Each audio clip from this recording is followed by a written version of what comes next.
To start off this look, I'm using one coat of ridge filler on all of my nails. I really love doing this when I'm using a sheer polish because it gives my nails a really smooth, clean base, and it's a perfect base when you're using a really light sheer polish.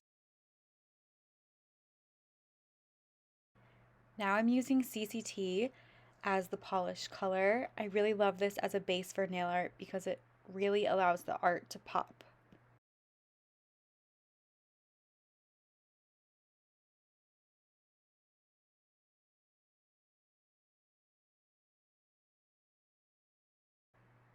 Since we did the ridge filler underneath CCT, it looks nice with one coat, but I like to do two because it is a sheer pink, and when you have the second coat, I think you can tell that it's a bit more pink.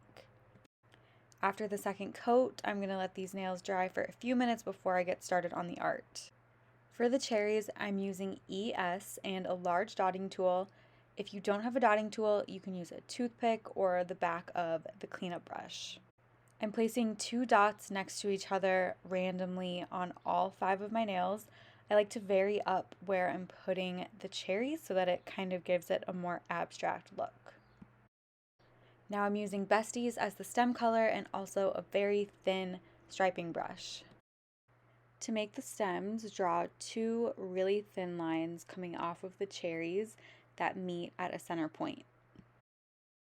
I like to get just a little bit of polish on my brush to make these and use the very tip of the brush so that the lines are really thin. If you don't have a liner brush to make these stems, you can use a toothpick and just use a really light hand to draw the stems with the very tip of the toothpick. After I finish all of the stems, I'm going back to add a tiny leaf at the very tip. To draw the leaf, you can do just a line coming off of the stem or try to make it slightly rounded so that it sort of has a leaf shape. The final step to these cherries to give them a little bit of dimension is to add a white line to each of the cherries. Let the cherries dry for about 5 minutes and then add your top coat over the top to seal in the design.